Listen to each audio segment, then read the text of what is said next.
నన్ను అరెస్ట్ చేస్తే 10 మంది రారా? నేను అనాథనా? నాకు పార్టీ లేదా? వస్తే వాళ్ళు ఎవరిని వెళ్ళనివ్వంటే ఏంటి ఇది ఆంక్షలకి నాకు అర్థం కాలేదు. నేను ఏమైనా పిలిపించుకున్నాను వీళ్ళు డబ్బులు ఇచ్చి? వస్తారు అభిమానంగా, అయ్యో రాంబాబు గారు లోపల పెట్టారని వస్తారు. వస్తే వాళ్ళు ఎవరిని రానియం, ఎవరిని మీతో ఫాలో అవనివ్వంటే ఏంటిది? అరాచకం ఏంటి? ఈ దౌర్జన్యం ఏంటి? ప్రభుత్వం మీదని, పోలీసులు మీ చేతిలో ఉన్నారని లోకేష్ చంద్రబాబు ఈ రకంగా చేయడం ధర్మమేనా? ఆలోచించమని మనం చేస్తున్నాం. ఏమయ్యారు ఈ పోలీసులు? నా ఇల్లు పగలగొట్టినప్పుడు ఏమయ్యారు? నా కార్లు పగలగొట్టిన ఏమయ్యారు? నా ఆఫీస్ ధ్వంసం చేసినప్పుడు ఏమయ్యారు? నా పెళ్ళాం బిడ్డలను తరిగినప్పుడు ఏమయ్యారు ఈ పోలీసులు?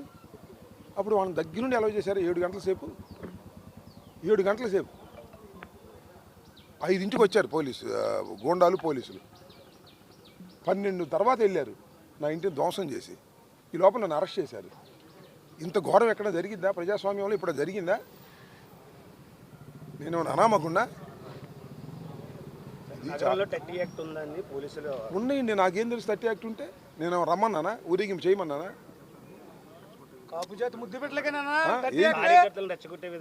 ఎందుకు ఎవరు రెచ్చగొడతారు కార్యకర్తలని? మీరు రెచ్చగొట్టారు. మీరు నా మీద కేసు పెట్టి నన్ను అన్యాయంగా లోపల పెట్టి నా కార్యకర్తలు ఎవరి పని వాళ్ళు చేసుకునే వాళ్ళకి ఏంట్రా అన్యాయం అని మీరు రెచ్చగొట్టారు. వాళ్ళని లోకేష్ రెచ్చగొట్టాడు, చంద్రబాబు రెచ్చగొట్టాడు, పోలీసులు రెచ్చగొట్టారు. ఏంటిది? డెఫినెట్గా ఇక్కడ నుంచి పాదయాత్ర చేస్తా గుంటూరు దాకా. నన్ను ఇలా అలౌ చేస్తే వెళ్ళిపోతా, లేకపోతే నడుచుకుంటూ వెళ్తా. ఏముంది దానిలో? ముసలోడు నేను నడవగలను, నాకు ఆ శక్తి ఉంది, నడిచి వెళ్తా. వాళ్ళు అలౌ చేస్తే వెళ్తా, లేదు నువ్వు ఒక్కరు వెళ్ళాలి ఎవరు వెళ్ళటానికి లేదంటే నడిచి వెళ్తా. దానిలో సందేహం లేదు. I will take decision also.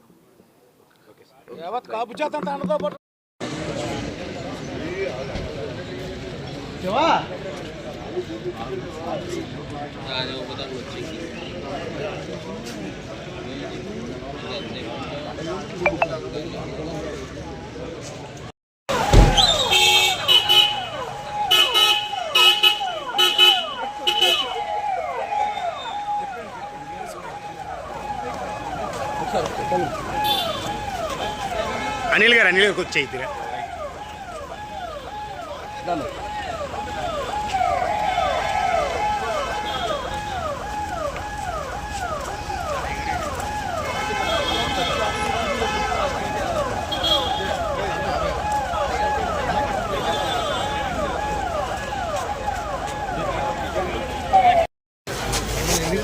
Mahalakshmi గుడి దగ్గర ఉన్నామండి.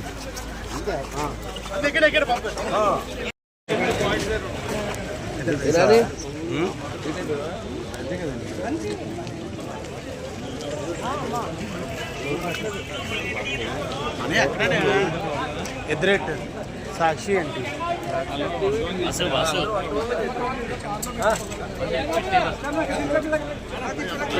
అది కొంచెం తెచ్చేవా?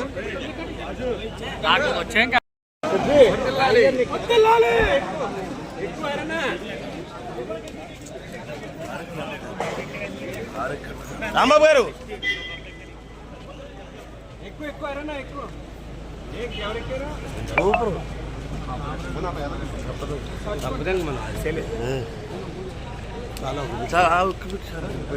కారు బయలుదేరి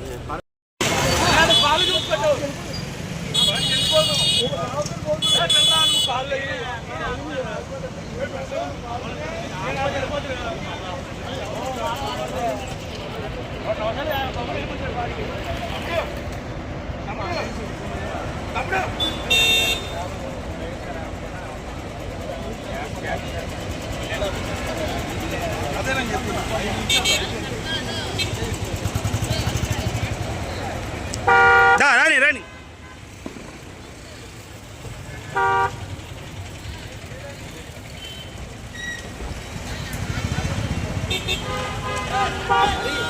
వద్దు ఎక్క ఎక్క ఎక్క బాగాలేదు. సభ్యత సంస్కారాన్ని వదిలిపెట్టద్దండి.